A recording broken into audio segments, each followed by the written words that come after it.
Hi friends, welcome to எஸ்மா சமையல். இன்றைக்கி நம்மளோட சேனலில் பார்த்தீங்கன்னா நம்ம ஒரு சூப்பரான ஸ்வீட் ரெசிபி தாங்க பண்ண போகிறோம். இன்றைக்கி தேங்காய் பால் வச்சு தேங்காய் துருவலோட ஒரு செம்மையான ஸ்வீட் செஞ்சுருக்கோங்க. சாப்பிட்றதுக்கு ரொம்ப ரொம்ப டேஸ்ட்டாக இருக்கும். தேங்காய் பால் கேக் எப்படி செய்யலான்னு பார்க்கலாங்க. ரொம்பவே சூப்பராக இருக்கும். நீங்கள் ஒரு முறை கண்டிப்பாக இது மாதிரி செஞ்சு பார்த்தீங்கன்னா உங்கள் வீட்டில் இருக்கவங்க ரொம்ப ரொம்ப உங்களை புகழ்ந்து தள்ளுவாங்க. அவ்வளோ சூப்பரான டேஸ்டான ரெசிபிங்க. ரொம்பவே சிம்பிளாக 2-3 பொருள்லேயே வச்சுட்டு டக்குன்னு செஞ்சு முடிச்சிடலாம். ரொம்பவும் டைம் எடுக்காது. அது எப்படி செய்யலான்னு பார்க்கலாம். அதுக்கு தேவையான பொருட்கள்: தேங்காய் பால் 2 கப்பு எடுத்துருக்கேங்க. தேங்காய் துருவல் ஒரு முடி எடுத்து வச்சுக்கலாம். 3-4 ஏலக்காயை நல்லா மிக்சியில் போட்டு சர்க்கரையோட ஃபைனாக அரைச்சி எடுத்துகிட்டு வந்திருக்கேன். ஒரு 3 ஸ்பூன் அளவுக்கு நடக்கல்ல, 2 கப் அளவுக்கு வெல்லம் எடுத்துக்கலாங்க. இப்போது வெல்லத்தை கொஞ்சமாக தண்ணி சேர்த்துட்டு நல்லா வெல்லம் கரையிற வரைக்கும் நம்ம கிளறி விட்டுக்கலாம். நீங்கள் வெல்லத்துக்கு பதிலாக சர்க்கரை இல்லை நாட்டு சர்க்கரை கூட சேர்த்து செய்யலாம். உங்களுக்கு எந்த ஃப்ளேவர் ரொம்ப விருப்பமாக இருக்கோ அதை சேர்த்து செஞ்சுக்கோங்க. நான் இன்றைக்கி மண்டை வெல்லம் தாங்க எடுத்து வச்சுருக்கேன். வெல்லத்தில் கொஞ்சம் போல் தண்ணி சேர்த்துனிங்கன்னா இது நல்லா கரைய ஆரம்பிச்சிடும். கட் இல்லாமல் முடிஞ்ச வரைக்கும் நல்லா கரையட்டும். அது வரைக்கும் அடுப்பை சிம்லேயே வச்சுட்டு கலக்கி விட்டுக்கலாம். இப்போது அதுலேயே நம்ம துருக்கி வச்ச தேங்காய் பூவை சேர்த்துருக்கோம். தேங்காய் திருவல் பார்த்திங்கன்னா நான் பின்னாடி இருக்க ஓடெல்லாம் எடுத்துட்டு வெறும் பூ மட்டும் நல்லா பளிச்சுன்னு வெள்ளையாக இருக்கும்ல, அதை மட்டும் சேர்த்துருக்கேங்க. இப்போ நல்லா தேங்காய் துருவல் நமக்கு கெட்டியாக ஆரம்பிச்சிருக்கு. நல்லா வெல்லத்தோட மிக்ஸ் ஆகிட்டு ஓரளவுக்கு நல்லா கெட்டி பதம் வந்துடும். இதுக்கப்புறமா நம்ம தேங்காய் பால் எடுத்து வச்சுருப்போம்ல, அதை இதில் சேர்த்துக்க போகிறோம். நான் ஃபஸ்ட்டு 1 கப்பு மட்டும் இதில் சேர்த்துக்கிறேன். நம்ம 2 கப் அளவுக்கு திக்கான தேங்காய் பால் எடுத்து வச்சுருந்தோம். அதை ஃபஸ்ட்டு நம்ம 1 கப்பு மட்டும் சேர்த்துட்டு அடுப்பை மீடியம் ஃப்ளேமுக்கும் கம்மியாகவே வச்சுக்கோங்க. அந்த ஸ்டேஜில் வச்சுட்டு நீங்கள் நல்லா கைவிடாமல் கிண்டிக்கிட்டே இருங்க. இது நல்லா கெட்டியாக வந்துடும். நீங்கள் அடுப்பை ரொம்ப ஃபாஸ்ட்டாக வச்சுட்டு கிண்டினீங்கன்னா கண்டிப்பாக கையில் தெரிக்கும்.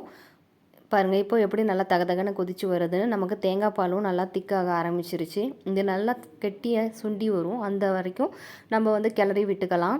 இந்த மாதிரி நீங்கள் கலரும் போதே உங்களுக்கு தேங்காய் பர்ஃபியோட வாசம் சூப்பராக இருக்குங்க. இப்போ ஓரளவுக்கு நல்லா கெட்டிப்பட்டதுக்கு அப்புறமா நம்ம மீதமுள்ள 1 கப்பு தேங்காய் பாலையும் இதில் சேர்த்துக்கலாம். சேர்த்துட்டு நல்லா மிக்ஸ் பண்ணி விட்டுக்கோங்க. ஃபஸ்ட்டு நம்ம தேங்காய் பால் ஊற்றும் போது கொஞ்சம் அடுப்பை மீடியம் ஃப்ளேமுக்கு கம்மியாக வச்சுட்டு அதுக்கப்புறமா கூட நீங்கள் மீடியம் ஃப்ளேமுக்கும் கொஞ்சம் மேலே வச்சுட்டு நல்லா கிண்டி விட்டுக்கலாம். முடிஞ்ச அளவுக்கு நான்ஸ்டிக்ஸில் செஞ்சிங்கன்னா நீங்கள் அடிப்பிடிக்காமல் பார்த்துக்கலாம். இப்போது நம்ம நுணுக்கி வச்ச ஏலக்காயை இதில் சேர்த்துட்டு நல்லா மிக்ஸ் பண்ணி விட்டுக்கலாங்க. மிக்ஸ் பண்ணிவிட்டு நம்ம கட்டிகள் இல்லாமல் கிளறி விட்டுக்கலாம். நம்ம தேங்காய் பர்ஃபி, தேங்காய் கேக் இல்லை தேங்காய் அல்வா எந்த மாதிரி நம்ம இதை சொன்னாலும் அதுக்கு பொருத்தமான ரெசிபியாக தாங்க இருக்கும்.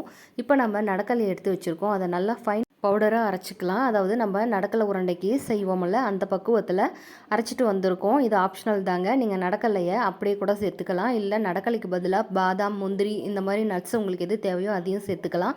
நான் இன்றைக்கி பார்த்தீங்கன்னா நடக்கலை கொஞ்சமாக ஒரு 2-3 ஸ்பூன் அளவுக்கு மட்டும் எடுத்துகிட்டு இந்த மாதிரி அரைச்சிட்டு சேர்த்துருக்கேன்.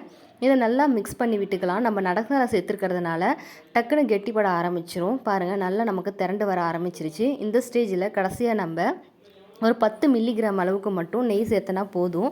நம்ம தேங்காய் பால் சேர்த்துருக்கிறதுனால அதுவே நல்லா நமக்கு ஒரு எண்ணெய் பதம் வரைக்கும் வந்துருங்க. அதனால் ரொம்பவும் நம்ம நெய் ஊற்ற தேவையில்லை. இதில் கொஞ்சமாக ஊற்றினாவே போதும். அதாவது ஒரு 2 டேபிள் ஸ்பூன் அளவுக்கு மட்டும் நெய் ஊற்றிட்டு நம்ம கிண்டனா கூட போதும். இது நல்லா திரண்டு வந்துடும். இப்போ நல்லா ஒரு அளவுக்கு பொங்கி பொங்கி வர ஆரம்பிச்சிருச்சு. இன்னும் கொஞ்சம் நேரத்தில் இது சூப்பராக ரெடி ஆகிடுங்க. அதுக்கு முன்னாடி நம்ம ஒரு பிளேட் எடுத்துகிட்டு அதில் ஒரு நெய் தடவிட்டு ரெடி பண்ணி வச்சுக்கலாம். ஏன்னா நம்ம அப்போ தான் பாத்திரத்தில் ஊற்றும் போது நமக்கு ஒட்டாமல் நமக்கு பீஸ் தனித்தனியாக கிடைக்கும். இப்போ பார்த்திங்கன்னா நமக்கு நம்மளோட தேங்காய் பால் ரெசிபி சூப்பராக ரெடி ஆகிடுச்சு. அதை இந்த பிளேட்டில் ஊற்றிக்கலாம். இந்த பிளேட்டில் தான் நம்ம நெய் தடவி வச்சுருந்தோம். இதை இப்போ நல்லா குலுக்கிக்கலாம். அப்போ தான் ஏர் பபிள்ஸ்லாம் இல்லாமல் நமக்கு கரெக்டாக செட் ஆகும்.